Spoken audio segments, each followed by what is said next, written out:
Discipline नहीं है वहाँ पर, नीट एंड क्लीन नहीं है, ये है। और कमर्शियल क्लब पंजाबी सफाई नहीं, आप ये कह रहे हैं? सफाई बिल्कुल नहीं है, जब क्लब क्लीन नहीं है। आप बार में जाइए, प्लेइंग कार्ड्स में जाइए, आपको गंद दिख जाएगा। नहीं दिखता सर, मैं तो खुद गया नहीं दिखता सर। है कहाँ दिखा सर? मुझे तो नहीं दिखा। आपको दिखाते हैं, चलो। मैं ये कहता हूं कि क्लब के अंदर बल्कि मेंबर को कुछ ना कुछ सालाना इन्होंने फ्री में देना चाहिए। अभी इनको पता नहीं था, प्रधान जी की नॉलेज में भी आ गया, सुशील जी की भी नॉलेज में आ गया, सिरसा जी की भी नॉलेज में आ गया। भाई एक तो ये 65 साल से ऊपर जो वृद्ध हो गया व्यक्ति, वो नहीं जाना चाहता, उसकी ट्रांसफर होनी चाहिए, संविधान में संशोधन आना चाहिए, उसके बेटा या बेटी के नाम पे ट्रांसफर देखो खोल देनी चाहिए। नंबर 2, ये सालाना जो फीस ली जा रही है ये बंद कर देनी चाहिए। और मैं एक और रिक्वेस्ट करूंगा, जैसे कोई गेस्ट आता है साथ में, उसको वहीं रोक लेते हैं, 100 रुपए दो जी, 100 रुपए दो जी। अरे यार 50 रुपए 100 रुपए 50 रुपए अंदर 100 रुपए बाहर, अरे कम से कम उसको वहां लिख लो, बिल में ऐड कर देना यार, उसकी वैल्यू क्यों खराब कर रहे हो भाई? सबसे जरूरी है कि एक क्लब जो चल रहा है और जो उसके अंदर एक सिंगल टीम काम कर रही है, उसके सामने एक हेल्दी ऑपोजिशन होना बहुत जरूरी है। जो स्पीड से लेटर डिलीवर हुई 2 तारीख को हुई है और 30 तारीख को नॉमिनेशन क्लोज हो चुके हैं। लेटर से 2 दिन बाद डिलीवर। नमस्कार दोस्तों, पंजाबी बाग, तो पंजाबी बाग में पंजाबी बाग क्लब अपने आप में एक बहुत बड़ा नाम है। तो उसके इलेक्शन होने जा रहे हैं, तो बहुत सारे आजाद कैंडिडेट नजर आ रहे हैं, यानी कि 3 कैंडिडेट आजाद में नजर आ रहे हैं। सर क्या नाम है आपका? रूपक त्रेहान। सर आपका क्या नाम है? रविंद्र कुमार महमिया, रवि गर्ग महमिया। रविगर जी। और सर आपका क्या नाम है? दीपांश मल्होत्रा। मल्होत्रा साहब, मैं आपसे जानना चाहूंगा, अगर पहले आपसे जानूं, किन मुद्दों पे आप पंजाबी बाग क्लब के इलेक्शन लड़ रहे हैं?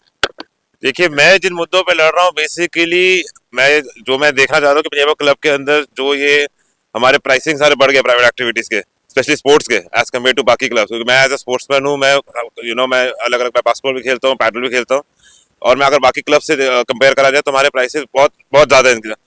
तो मैं उस मुद्दे के लिए क्लब के अंदर आना चाहता हूँ। और बाकी लोग तो अफोर्ड कर सकते हैं, क्या दिक्कत है? नहीं, पर ऐसे अगर हम पंजाबी बाग के क्लब की बात नहीं है, पर एक क्लब के भी एक अलग से एक सिस्टम होता है जिसके अंदर फॉर मेंबर्स के लिए जो फैसिलिटीज दी जाती है, वो हमें फैसिलिटीज मेंबर्स को मिल नहीं रही है क्लब के अंदर। अगर हम बाकी दिल्ली के फैसिलिटीज पे आता हूँ, आपको क्या लगता है क्या फैसिलिटीज नहीं मिल रही है पंजाबी बाग क्लब के अंदर? सीनियर सिटीजन को फैसिलिटी मिल रही, क्या नहीं मिल रहा? उनको ओल्ड एज को जो बीमार है, कार्ड्स में जाते हैं, खेलने जाते हैं, उनको खाना हो, घर से खाना लेके आए, खाना खाए, अलाउ नहीं करते खाना। डिसिप्लिन नहीं है वहाँ पर, नीट एंड क्लीन नहीं है, ये है। और कमर्शियल क्लब पंजाबी बाग सफाई नहीं, आप ये कह रहे हैं? सफाई बिल्कुल नहीं है, बहुत बड़ा इल्जाम है सर ये। वो सफाई नहीं है सर, आप जाके देखिए। सर मतलब हाई एलीट इलाका कहा जाता है, वेस्ट दिल्ली का एलीट इलाका में कहा जाता है, पंजाबी बाग सबसे बड़ा एलीट इलाका। क्लब क्लीन नहीं है सर, पंजाबी की बात है, पंजाबी क्लब क्लीन नहीं है। आप बार में जाइए, प्लेइंग कार्ड्स में जाइए, आपको गंद दिख जाएगा। नहीं दिखता सर, मैं तो खुद गया नहीं दिखता सर। है कहाँ दिखा सर? मुझे तो नहीं दिखा। आपको दिखाते हैं, चलो अभी दिखाते हैं।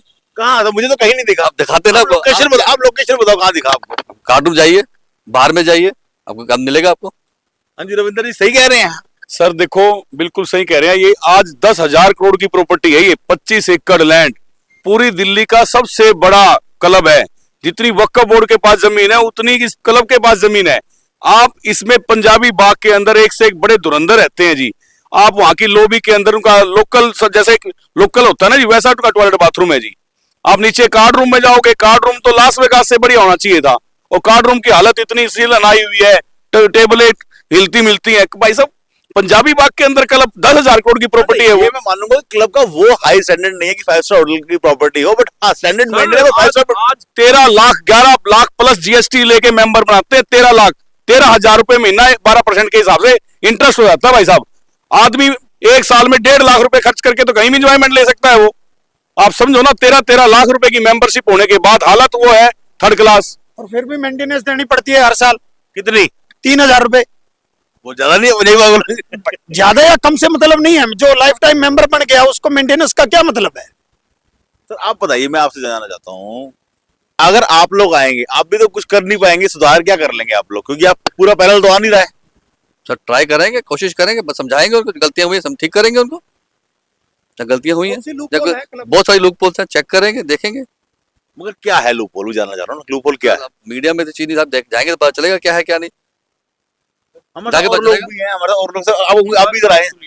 कब जब हम इसका पार्ट बनेंगे ना जी, देखिए इसमें अभी मेंबर से लिया जा रहा है। आज इतने रिसोर्सेज सब आउटसोर्सेज कर रखे हैं जी क्लब के अंदर। मैं ये कहता हूं कि क्लब के अंदर बल्कि मेंबर को कुछ ना कुछ सालाना इन्होंने फ्री में देना चाहिए। अभी इनको पता नहीं था, प्रधान जी की नॉलेज में भी आ गया, सुशील जी की भी नॉलेज में आ गया, सिरसा जी की भी नॉलेज में आ गया। भाई एक तो ये 65 साल से ऊपर जो वृद्ध हो गया व्यक्ति, वो नहीं जाना चाहता, उसकी ट्रांसफर होनी चाहिए, संविधान में संशोधन होना चाहिए, उसके बेटा या बेटी के नाम पे ट्रांसफर देखो खोल देनी चाहिए। नंबर 2, ये सालाना जो फीस ली जा रही है ये बंद कर देनी चाहिए। और मैं एक और रिक्वेस्ट करूंगा, जैसे कोई गेस्ट आता है साथ में, उसको वहीं रोक लेते हैं, 100 रुपए दो जी, 100 रुपए दो जी। अरे यार 50 रुपए 100 रुपए 50 रुपए अंदर, 100 रुपए बाहर। अरे कम से कम उसको वहां लिख लो, बिल में ऐड कर देना यार, उसकी वैल्यू क्यों खराब कर रहे हो भाई? बाहर में जाओ तो 100 इसकी कार्ड रूम में जाओ तो 500 500 रुपए, उसकी वैल्यू क्यों खराब करे? आपका मेंबर है जी, अगर आप उसको आप उधार खाता भी बना लोगे तो वोटिंग राइट के टाइम पे ले लो उससे पैसा, अभी भी तो आप वोटिंग राइट के टाइम पे ले ही रहो ना जी। तो वो जो है ना, एक उसका मान सम्मान बढ़ाओ अपने मेंबर का, जो कि बहुत ज्यादा जरूरी है। जाने से पहले ही आपको पहले लेके आना चाहिए सबको। ये हकीकत है, जाने से पहले 50 रुपए काउंटर में खड़े हो गए, ऐसा लगता है भीख मांगने जा रहे हैं। सीरियसली यही फील आता है। जमा कराओ, गार्ड पैन होता है, पहले जमा कराओ, पैसे जमा कराओ, तब एंट्री होगी। तो लगता है, बड़ा awkward सा लगता गेस्ट है। आता है तो अच्छा लगता नहीं है। मैं दो बात कहना चाहता हूँ। सबसे जरूरी जो ये है, सबसे जरूरी है कि एक क्लब जो चल रहा है और जो उसके अंदर एक सिंगल टीम काम कर रही है, उसके सामने एक हेल्दी ऑपोजिशन होना बहुत जरूरी है, ताकि वो अंकुश लगाए, वो बताए क्या सही है क्या गलत है। नहीं तो एक नजरिया एक ही रहेगा। ऑपोजिशन हर जगह होती है, तो डिक्टेटरशिप साथ में एक ऑपोजिशन बहुत जरूरी है। सर आप भी साथ आइए ना, थोड़ा सा आप भी इधर आइए। अब आप हाँ जी, हाँ जी, आप बताइए आप क्या कह रहे हैं अभी कैमरे मैं तो बहुत आप ज्यादा घर नहीं बैठ जुड़ा के हुआ, सब फाइनल मैं तो इतना ही कह सकता हूँ कि डिक्टेटरशिप नहीं होनी चाहिए। कौन कर रहा है डिक्टेटरशिप? ऐसा है जी, एक उन्होंने अपने आप ही सब चीजें चुनाव कर लिया, ऊपर की जितनी सीटें हैं वो निर्विरोध हो गई, जितनी भी आपस में जितनी भी पार्टियां थी, जो भी कह सकते हैं, उन्होंने आपस में मिल करके बस एक यूनिटी बना करके, और वो किसी को आगे वोटिंग राइट तो रहा ही नहीं। जो इंडिपेंडेंट लोग खड़े हैं, अगर ये जीत के आएंगे, जो क्लब में कमियां हैं वो बताएंगे। आप एक काम करें, स्पीड कमी है, एक ही मिनट, आप स्पीड पोस्ट से चेक कराएं, एक बार स्पीड पोस्ट पंजीबाग का सारा खुलवा लें, आप चेक कराएं। मेंबर्स को लेटर्स 2 तारीख को मिली है, जो स्पीड पोस्ट से लेटर डिलीवर हुई है 2 तारीख को हुई है, और 30 तारीख को नॉमिनेशन क्लोज हो चुके थे। लेटर्स ही 2 दिन बाद डिलीवर हुई है। आप समझो इससे क्या हो रहा है? मतलब ये तो साफ धांधली लग नजर आ रही आप सिंपल देख लो, ये तो इसकी जरूरत नहीं है, आप अभी स्पीड पोस्ट से निकाल लो ना रिकॉर्ड। हुआ एजीएम में कल अनाउंस इलेक्शन हो रहे हैं, मार्च में बोला था, अगले दिन अनाउंस कर दिया इलेक्शन है जी, पेपर्स में आ गया। प्लानिंग पहले से थी। तो ये गलत है, हमें तैयारी करने का, लोगों को मिलने का, तैयार करने का टाइम दिया ही नहीं। तो 3 साल के बाद अब इलेक्शन होंगे।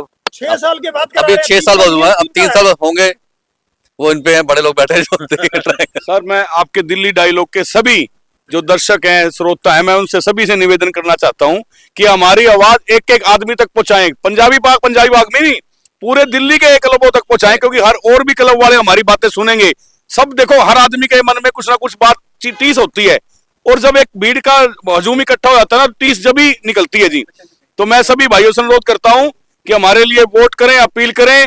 और आप ये सोचोगे उन्होंने एक प्रोपेगेंडा बना रखा है, निर्दलीय है जी, इनको क्या फायदा है वोट देके? आप वोट दो, हम आपकी सपोर्ट करेंगे, हमारी जीत नहीं आपकी जीत होगी, आप हमें बना के लाओ। देखिए, काम करने के लिए आ रहे हैं हमने कोई संपत्ति तो अपनी बनानी नहीं, हम काम करने के लिए आ रहे हैं, उसके चेंजिंग के लिए आ रहे हैं। हम उसको लास वेगास जैसा है, इनको हमारे चाचा जी नरेश जी वहां प्लेइंग कार्ड में पत्ते खेलते हैं, तो मैं बोला चाचा जी यार इनका हालत क्या है? बोला बेटे आप लोग आगे सुधारोगे, तो हमें मौका दो और हम पक्का चेंज करेंगे। कमर्शलाइज्ड हो गया जी, पूरे हर सब चीज सारी activities private दे सब दी है। प्राइवेट हो गई है, सब कमर्शलाइज्ड है। आप किसको प्राइवेट दे रहे हैं, क्या आउटसाइडर आ रहा है, आउटसाइडर आगे का पैसे दे रहा है, गेम खेल रहा है, ताश खेल रहा है, आउटसाइडर आ रहा है, तो रश भी काफी हो गया है, ट्रैफिक भी हो गया, तो ये इश्यूज हैं। तो ये थे पंजाबी मेंबर बाग, को पार्किंग ही नहीं मिलती। तो ये था पंजाबी बाग क्लब की समस्याओं के ऊपर जो इंडिपेंडेंट कैंडिडेट खड़े हैं उनके विचार देखते रहिए दिल्ली डायलॉग।